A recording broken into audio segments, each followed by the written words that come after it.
Sia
Welcome, ladies and gentlemen, to the monastery, the open bar of the internet, the world's greatest shit show, and the place where we, the good brothers and sisters of this most holy of temples, seek enlightenment through the drunkest, craziest, and most batshit ways possible. I am your one and only gaming monk, better known as Mildra, and with me I have a returning good brother into the temple, coming to us from the wonderful world of 9th level games, creators of MAZES, and now expanding with the City of Skull, a campaign setting and adventure for MAZES, the one and only Chris O'Neill. How you doing today, man? Hey, how are you, man? I'm doing great. Getting ready for Origins is literally in a few days. Getting ready to do a little traveling, doing a whole lot of gaming. Yep. Running a whole lot of games. I hope I'm in a position down the road where I will be able to make an appearance at Origins in some capacity. Where are you physically based out of? Minnesota. Minnesota. Origins is doable. Origins is. I've been going to Origins. It's funny. My first Origins was the last Origins. The last Origins to be part of a moving convention. I used to travel. I used to move every year. And the last one was in Philadelphia, which is my neck of the woods. And I've been going. I've only missed, I think, 3 since then. I've only missed 3 out of the last 30 years. So it's been a little crazy.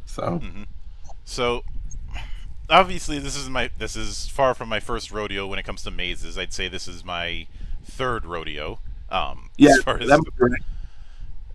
now, with City of Skull, was this a module slash setting that you were running on your own time? How did City of Skull come to be?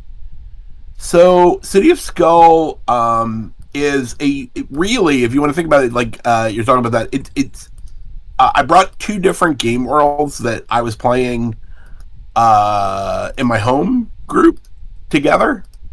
And when I realized that I could crash the 2 of them together, that I had something that other people would really be into. So that was really the beginning part of it. And then when we were doing the big mazes, the first big mazes campaign,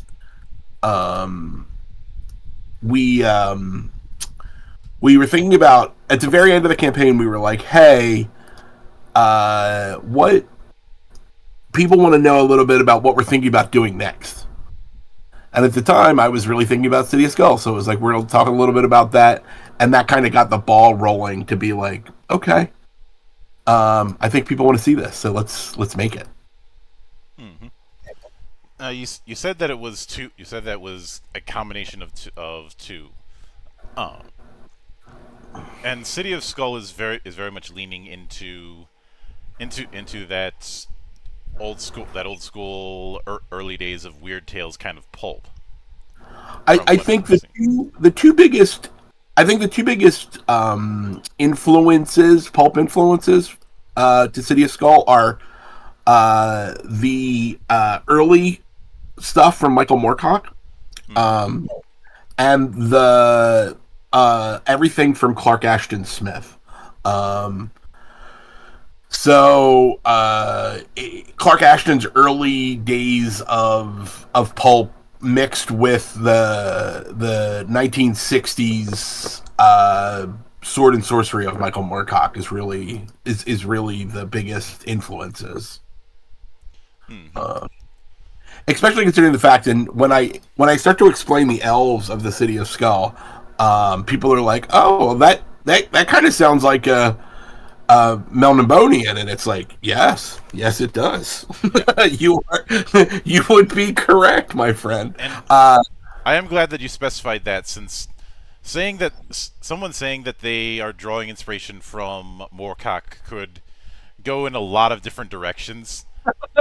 Yes, there's Melnibone, but there's also Hawkmoon and a bunch of other settings in his Eternal Champion universe.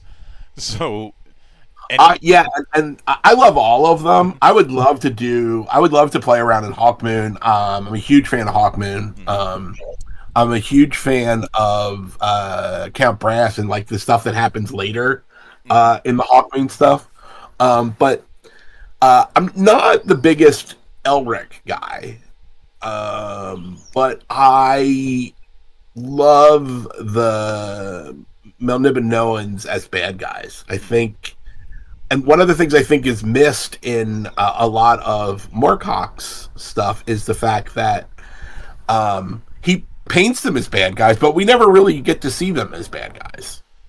No, Because we're spending more of our time with the various adventures with Elric and the people that he's supposedly rebelling against that are bad guys don't get as much of a focus as opposed to his adventures.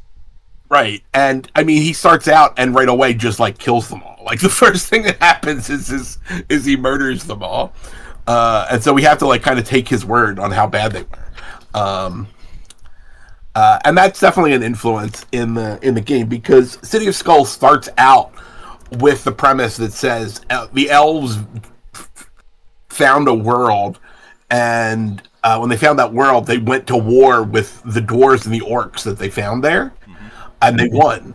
And then they looked around to see who else they could go to war with, and they were like, "Oh, we could go to war with ourselves.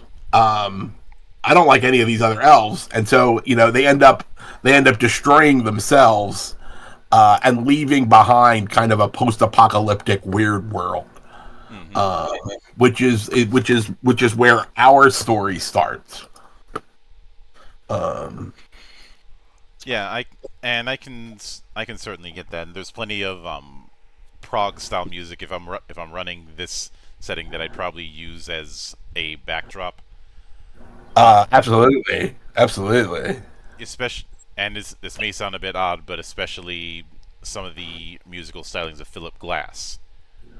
Okay, I can see that. I'm actually a huge dungeon synth guy. I'm really into the modern dungeon synth music, and Mm-hmm. um, because of that, most of the music that I'm listening to while I'm doing this stuff and while I'm making stuff is actually all new music. But when we think about when you like the prog rock stuff, I think is absolutely, especially that 60s 70s. Like again, back to Michael Moorcock. Anything by Hawkwind is on the table. Mm-hmm. Right? I'd also bring up the music that Justin Korvar did for a little mobile game called God of Blades, Okay, which I'll in check it out. unfortunately that game is not on the App Store, and the PC version. The only reason I have it is because I bought a copy on White Whale's old store.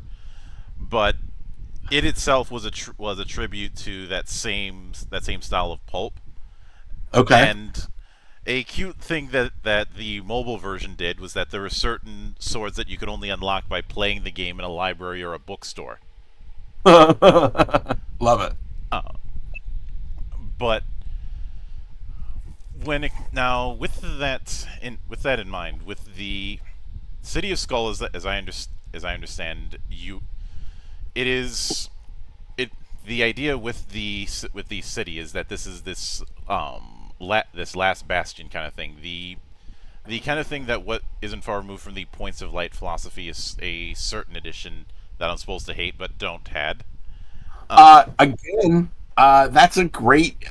You want to get right to the heart of things. Mhm. I'm a huge fourth edition fan. Yeah, the running joke is we call fourth edition around here the edition I'm supposed to hate but I don't because I wasn't getting paid.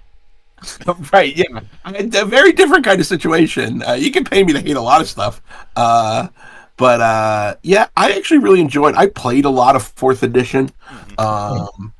Um, I think it's a very different game. Um, I've stated that a lot of people there were a lot of there was a lot of disinformation about it, or a lot of people conjured up an idea in their head about how it actually played that doesn't match reality. That was matching something of a straw man. I did a video about this years ago, where I brought up how the like the tabletop WoW accusation, Yeah. which is kind of undermined when there was an exact when third edition came out and there are people who were comparing it to saying it was turning D&D into Diablo. Right. Right. Right. The which is ironic given that there was a Diablo module back in the AD&D second edition days, but I digress. The the I compared it to how around the 2010s you had a lot of people in the video gaming space who really hated Call of Duty, but the way that they talked about it, it was clear that they had never played a single game within that series. Um, Okay. a lot of it is holdovers from people who didn't like the direction that shooters were going, which fair these kind of things come and go, and if you wanted, and this was years before the old school renaissance in 90s style shooters that we're in now. Yeah. But it was but when I looked at people who were making the tabletop WoW complaint, I was like, have you fuckers even played an MMO like in the last 10 years? Well, I mean, one of the things the complaint that fourth edition was somehow I don't think it is I don't think it's incorrect to say that it was more similar to a lot of those games. I think the problem is it's like, well, it says it right on the tin what it's trying to do. You're mad at it because it does what it does well. Like, that doesn't make any sense. You know, there seems to be this idea of certain things you're supposed to draw from when writing a fantasy game in some crowds, and yeah. the idea of, oh, you shouldn't be drawing from video games is something I would see a lot, except video games and TTRPGs have a relationship that goes back all the way to the early days, all the way to the Plato systems back in the 70s. Which, Sure. I understand why a lot of people wouldn't know about that, because the Plato model was extremely limited, but there was an attempt to do D&D on that. Obviously, there's stuff like the Gold Box games from from SSI, which was directly funded by TSR. I love those games. And even beyond that, a lot of early PC role playing games were built around people's campaigns. Yeah, why not? That's what people knew. That's Yeah, how that stuff was made, right? yeah. Obviously the big one with that would be wizardry. I know it'd be tempting to bring up Ultima, but Ultima strikes me more along the solo game book style of things. Your lone wolves, your fighting fantasy, basically anything that Ian Livingstone did back in the day. Yeah, right. I mean, it's funny. There's a bunch of those games that were that I loved as a kid. I was bad at all of them. But I liked all of the like kind of pre-graphical engine ones. So fantasy, wizardry, proving ground. You probably played a lot of MUDs. Which a lot of which? MUDs. I didn't play a lot of MUDs because I am a little too old for them to be easily accessible, and a little too young for them to be cutting edge tech stuff. You know what I mean? They just kind of missed me. I will note this when it comes to MUD. Obviously, MUD is short for multi-user dungeon, but it was actually built. The first MUD was built on Dungeon, spelled DUNGEN, which itself was an unlicensed port of Zork. So that's how far the rabbit hole goes there. Yeah. But now getting back to City of Skull. Yeah. I'm sorry, we get on tangents quite a bit. It's par for the course. No problem. I'm a tangent guy. It's all good. It's all good. When the show is the open bar of the internet. But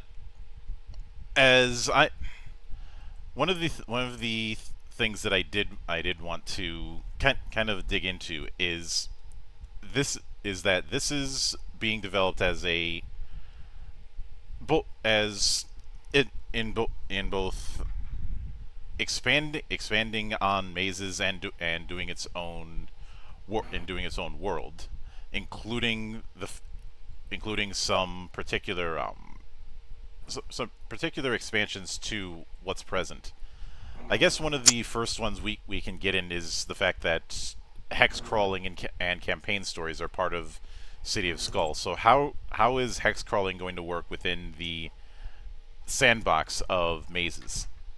Yeah, so I mean, so that was a big thing. Part of what we're doing, I like to think, is that we're kind of, again, we went back to the baselines with mazes to say, like, we're going to build a book kind of like what you would have expected back in the old days. And like that, now we're offering a game world, and we're going to offer you different optional rule sets so that you can process and do different things.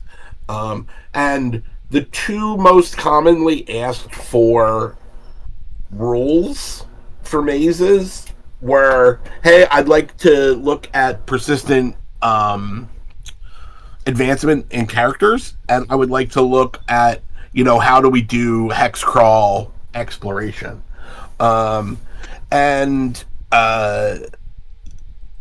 we wanted to answer the question, what would a game look like? What would a game world look like, sorry, if hex crawling and going into dungeons, because at the end of the day, most hex crawl rules are about traveling around a world.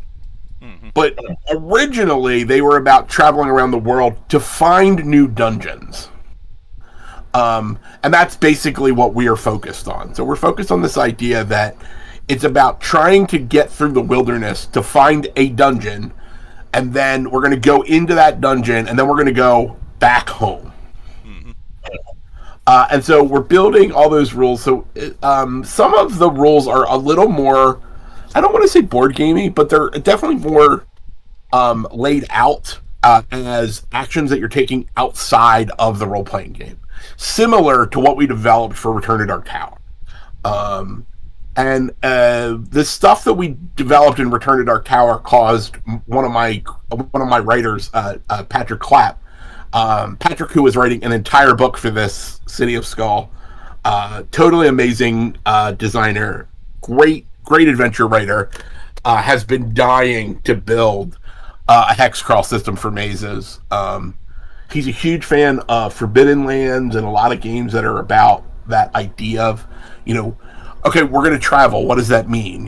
What are we carrying? What can we do? But why are we going? What are we trying to get out of it, right? We're not just going in a direction. And a big reason why I've given Patrick a lot of control in some of this design is, traditionally as a player, I've always been a hand wavy kind of guy, like, all right, it takes 3 days to get there. Like, if I ever said to my players when I was a kid, like, all right, well, we're going to set up camp, they knew something bad was going to happen, right? Because I would never do that if it wasn't. It's like my players whenever I put them on a boat or a ship. Right. Something bad about to happen, right? Like, oh, I just need you guys to find book passage to this place. What? Oh, well, that's bad. Mm-hmm. So one of the things is, City of Skull has been designed very specifically with the idea of, we know enough about the world that we can actually travel out into it. But everything that we know is out of date. Because it's ruins that we're exploring. We haven't been able to leave the city a lot over the last 200 years. The areas around the City of Skull are what's called the Scoured Lands. So it's basically the low levels in the MMO.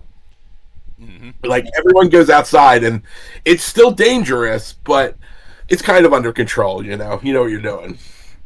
Yeah. And the real game starts when we pass through that barrier into the unknown. Yeah, that certainly is fitting. And with that in mind, this is You also talk about experience and advancement rules, which you described as long awaited. What's the story behind that? Is that something that a lot of players have wanted to have implemented within mazes? Yeah, absolutely. It's like it's the number one question we get, Mm-hmm. uh, which is funny because a big part of mazes, a big part of why we designed mazes is to not play those kind of stories. Um, but the truth is, people really like those kind of stories, Mm-hmm. and people really like watching characters grow and expand and get more powerful. And from an old school perspective, what people were really asking a lot for was just some um, more randomness, like more. Uh, it's just not a story at the end. They want to know what happens later, right? Mm-hmm. And they want to know. And there's been some really good. I mean, there's so many good OSR games, and there's so many good OSR adjacent games Mm-hmm. now that are just really getting deep into the whys and the wherefores and why these things work. And I think Shadow Dark does it really well. I think um, I think Black Hack does it really well. Um, and so at first, where I was like, well, that's not what I'm trying to tell. It's like, okay, well, but we can create some optional systems for people that want to play that way. Mm-hmm. Um, and I've actually really dug working on it. Yeah. What I'm most excited for is not about City of Skull, but from working on it, we there is basically a kids version. For lack of a better term, an all players version of mazes that we're working on that we're tentatively calling Wizard High Five. Sort of like what Shadow of the Weird Wizard had was built around being basically Shadow of the Demon Lord, but a more all ages Yeah, affair. more accessible. Uh, just something that kind of bridges mazes with some of the other products that we make that are just more family friendly, a lot more cartoony. Mm-hmm. Um, and But part of working on that has been a very clear understanding that uh, people, especially people that are new to the hobby, expect character advancement, and we can't really just say, "Hey, we'll just ignore that always," right? Mm-hmm. So, a lot of games really shine because of that.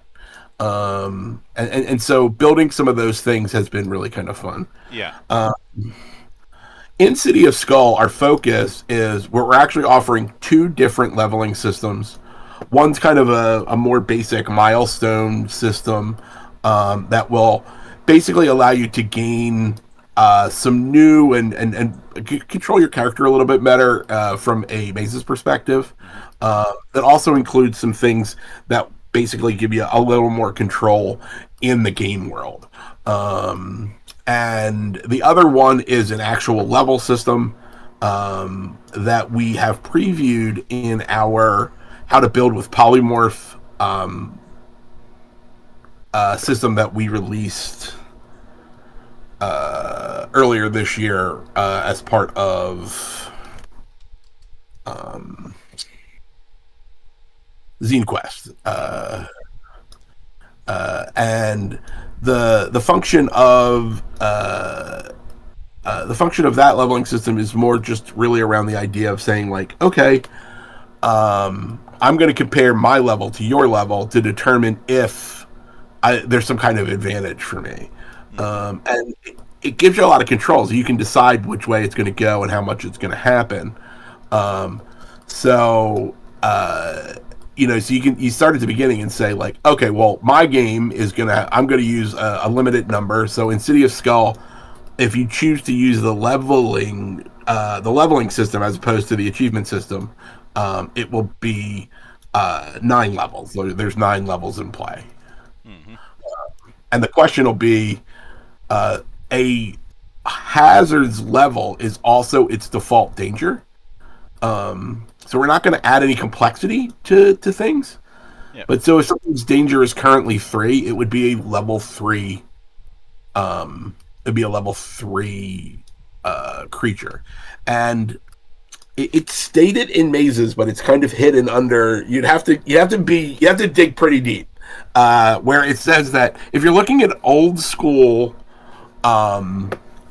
D&D modules and you're going to convert them to play in mazes, you should assume that a mazes character is 5th level. And so basically building backwards from that. So the idea being that if the assumed character is level 5, we're going to give you some options for playing below levels to that, especially to allow for things like random character creation and funnel play, which is fun. A lot of people enjoy that. I happen to like that. And then the other side of that coin is advantage beyond that. So how do we go from level 5 to level 9? And what does that mean to a mazes character? Because what we don't want to do is add a bunch of additional edges, because then characters just become too powerful too quickly. Oh yeah. So we're creating some things that are, there's a power in mazes right now in the quote unquote advancement section called veteran. And veteran says, I can spend veteran instead of taking a condition when I have to take a condition. So we have some similar things to that. So there's powerful, which gives you an extra star. It's not a huge change, but if you've been playing mazes and you're going to watch some advancement, if I'm a 1-star character, if I'm a sentinel, and all of a sudden now I have 2 stars, it's going to change the way that I play the character. It's going to change everything. So it's just a bunch of subtle little things like that that are part of advancement. So very excited to watch that happen. Yeah. Now, obviously, with this, you've got a bunch of new character classes that you're putting in. Going into 24 character classes for the purposes of this interview would be a little excessive. So instead, I'd like to ask about some of the. Not just 24. It's not just 24. It's actually 30 because there's 6 character classes in Beyond the City of Skull. So the adventure path has 6 more character classes. But you have to reach various milestones in the adventure to open them up for the players to access, which is, I think, super fun. So. Yeah, I could certainly see it. So, in lieu of going through all of them, what would be some of the highlights for you as far as character classes? Well, the one that we're getting, so we have a couple of playtest groups, and when we started the playtest, we just dropped, instead of saying you could take any you could take any of the mazes classes. It was like, hey, here's a bunch of new classes, and because we wanted to see what people would choose, if they would choose new classes over the mazes classes. And what we found was a pretty even split based on what the characters were trying to do, except in one instance, which is the pulp scrivener, which almost every group makes sure somebody wants to be the guy that's writing the novelizations of what's going around. So in the City of Skull, the idea is it's kind of almost like the Old West in the fact that it's like a stable frontier where everything's focused on exploration and adventure, and there's a huge industry in what are called burners, which is guys writing books that are just these dime store novels about adventurers. And just like in the Old West, it's a guy that would go out to the Old West and write about what he saw. So the idea is what does that look like in a dungeon game? So the Pulp Scrivener has been a huge hit. People are really into that one. The books are called burners because they're printed on cheap paper and they're used as igniters to light fires. And there's a lot of fire lighting in the City of Skull because they have a massive undead problem. So the Um, there are two new lineages that are introduced in City of Skull. The goblin, and our goblins are kind of froggy, more froggy like than mean sharp tooth guys. And the dire rat, which is intelligent big rats, big. So the dire rat pit fighter is another huge people really like. For some reason, being a rat gladiator is interesting to people. I think people just like being gladiators. If you give them any reason to be a gladiator, they want to get in. Yeah. Um, and it's not like there aren't plenty of films to go with. Plus, something that I find amusing when it comes to that appeal of gladiators is the fact that a lot of the stereotype of the way you equip the fighter archetype isn't Yeah, really something that can consistently apply. Uh, yeah, you sure, know, full of armor and usually using a sword and board. But yeah, you look at different forms of gladiators throughout history and throughout the media interpreting them, and you've got a bunch of different weapons you're dealing with. Sometimes it's spear and shield. Sometimes sometimes using a sword and a net. Sometimes it's using your fists, or your fist is assigned with a joined with a kestis, and your armor is not exactly going to be consistent. Most of the time, you'll get armor around your arms, your legs, but never around your torso. And just further going on from that, so you have ways to make sure you can defend yourself, but you can't be comfortable in your armor. yeah. Yeah, I think that variety is definitely part of what it is, and Mm-hmm. it always gives you something to be like. Well, I'm a gladiator. Um, the grizzled hexbreaker, which is also available as the goblin hexbreaker, um, which is like a mixture between like a pathfinder and a wasteland explorer. Um, Everyone, you have the option to take a familiar, which is either a talking bird, a lizard bird mount, or a companion hound, um, into the kind of weird pulp. There are no horses. There's no cows. There's no large ungulates. Actually, the biggest mammals are like goats. Mm-hmm. So lots of lizard and bird options.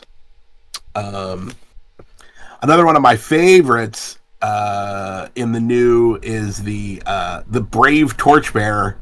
So the idea that is you're the guy that's left after the other adventurer. You worked for some other adventurer and they're dead now, right? Like so everyone learns your name, which I think is fun. Yeah, Uh, I the can. esoteric cartographer. Mm-hmm. Uh, I'm into that one. Yeah, Uh, delving into the secrets that one probably shouldn't. yeah, like you're very specifically like you study maps, but you study maps specifically to find the things that you're not supposed to know. Like you're looking for the forbidden ruins. Like I think if I collect all five of these towers, I'll get some extra. Um, Mm-hmm. the We are touching into religion for the first time in mazes. Again, we never really did it before because religion's so tied to the worlds that it's in. Um, so we do have a white priest and the red paladin. Mm-hmm. I'm working with some different cult ideas. There's some really fun. So um, yeah, there's going to be a ton of options. Um, 24 new classes plus 6 in um, Mm-hmm.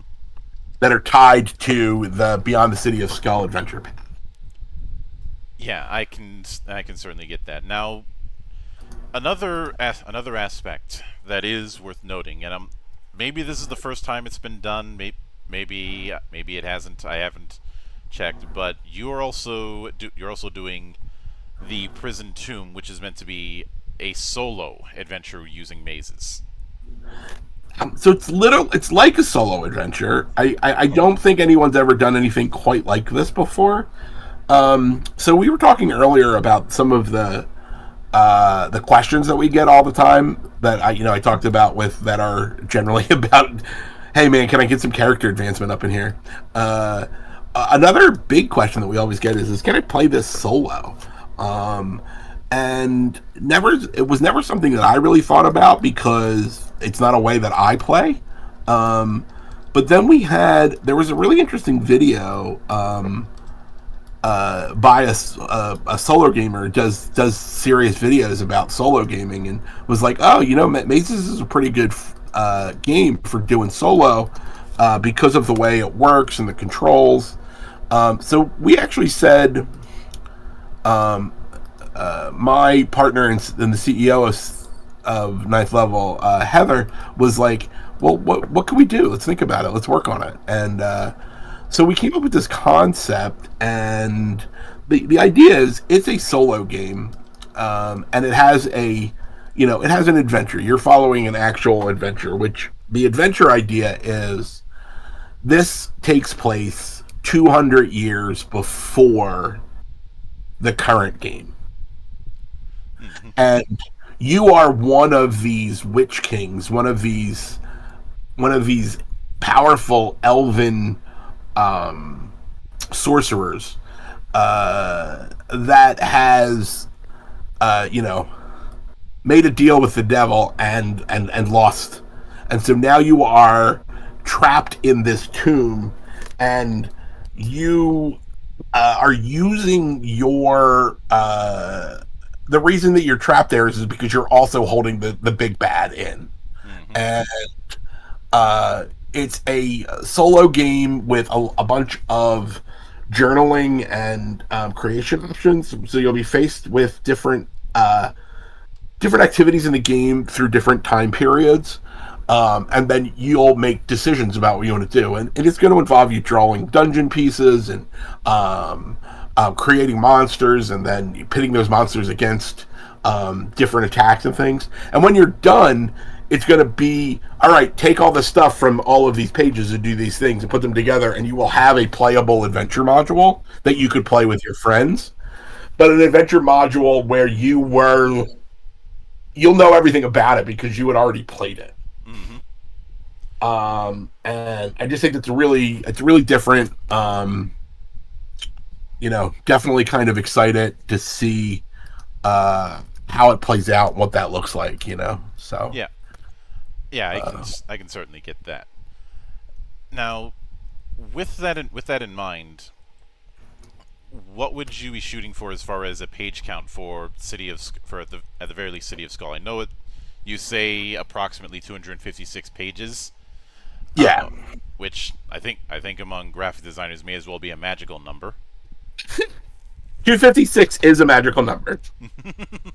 It is a number that we designers look to and say, hey, it could be 256 pages. Mazes itself is slightly smaller than 256. Oh yeah, Mages is only 227, and give or take a few. Obviously, I'm going with the PDF version with that, and some of those pages are double sided. Yeah. Or I should say spread. So it's probably a little bit larger, but not by much. Yeah, it's like 230 pages or something like that. And with Beyond the City of Skull, the adventure path you guys are doing with it, I believe that's only going to be about 120 pages, give or take. So we're aiming it at 128. It might be bigger depending on what the extra material is. But at the end of the day, think about it. It's going to be about 9 connected adventures. That you're not going to hit all the adventures depending on the choices that you make. So that's the goal. That's where we want to come in. We'll let that one get up into the 150s if if it's necessary. Mm-hmm. I Um, though I have a feeling that the odds of it getting into 150.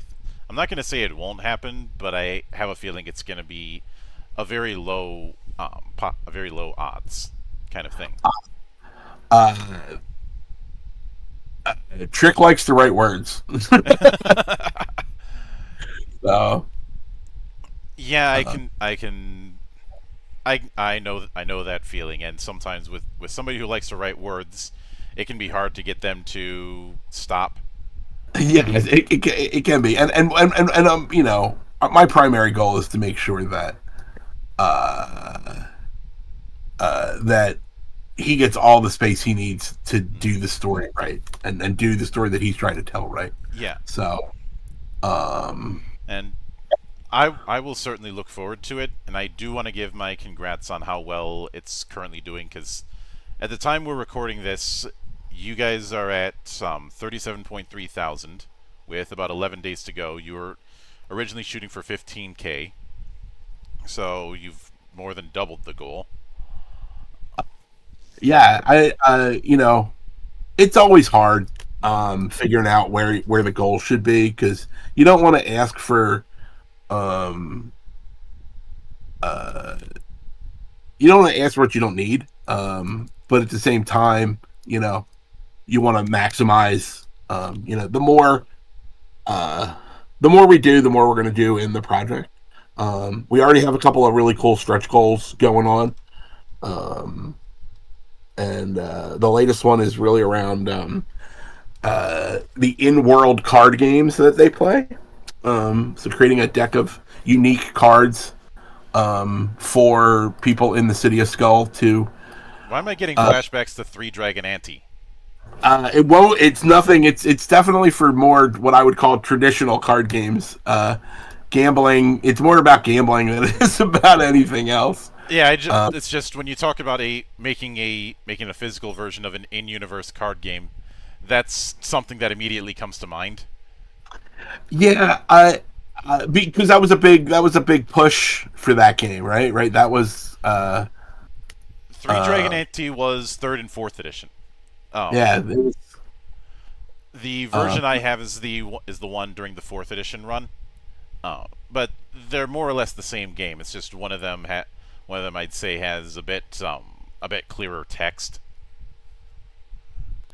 yeah. This is definitely more of like what would a deck of cards look like if it was created by people in the city of Skull and um you know, can we do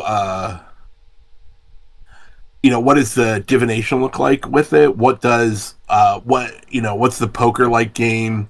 Again, you know, I made reference earlier about the idea of it's kind of like the Old West. So there's some card games from the Old West that I've looked at as part of the development. A big one being Faro, Hmm. Faro, which was kind of a forerunner to 21. It's a very simple betting game. Yeah, Uh, and then inevitably the fight starts. Correct, right? And that's you know, are you cheating me, kid? That's definitely what we're looking for. And Well, another the, another part of it is uh, if I'm gonna play a character over a large period of time, mhm. I want to be able to know and experience like what are they doing in their leisure time. And because leisure time is actually ends up being a part of what we're doing in this world, it's like, well, let's just lean into it fully and be like, yeah, this is what they're playing, right? You know, so Yeah, uh, the one of my all time favorite book series is uh, the Black Company.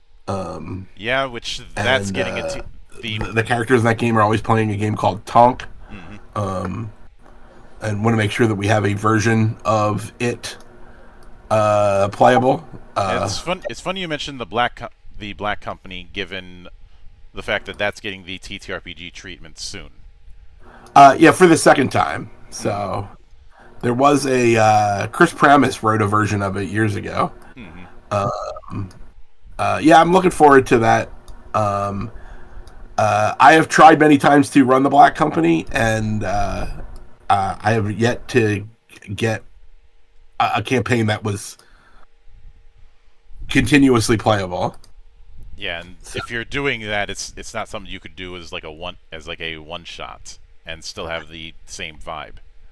Yeah, I mean, doing it as a doing it as a campaign that's do or die is really what it needs to be. Um, Uh, I and, think and I think it'll be fun.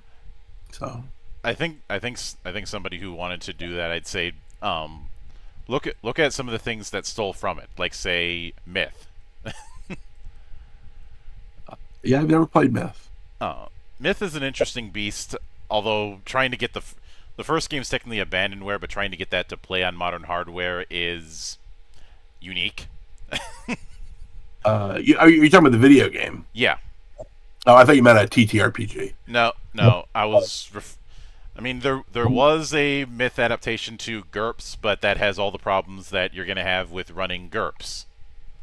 Don't get me wrong, I like GURPS, but it is a high floor. It is what it is. Yeah. GURPS.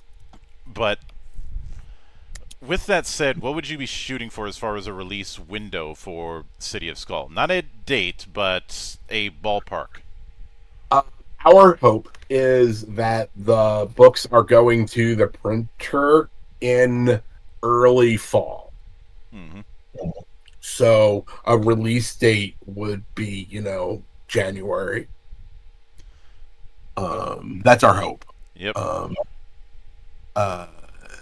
If our CEO has anything to say about it, that's when we will do it. Mm-hmm. The good thing is we've been working on this for a while. A lot of times when you go to Kickstarter with a project, you go to BackerKit, as this case may be, it's because you're like, I'd like to do this thing. We were already going to do this one way or the other. The real question was just like, how much of it were we going to do? Mm-hmm. So we had already, done a lot of the work already, as the case may be. Yeah, I can certainly get that, and I'll be looking forward to seeing how it develops. But with that said, I do want to sincerely thank you for taking the time out of your schedule to come all the way to my temple. And anytime you see fit to return, the door is always open. I appreciate it. Yep. As I often say around here, drinking is not mandatory, but it is encouraged.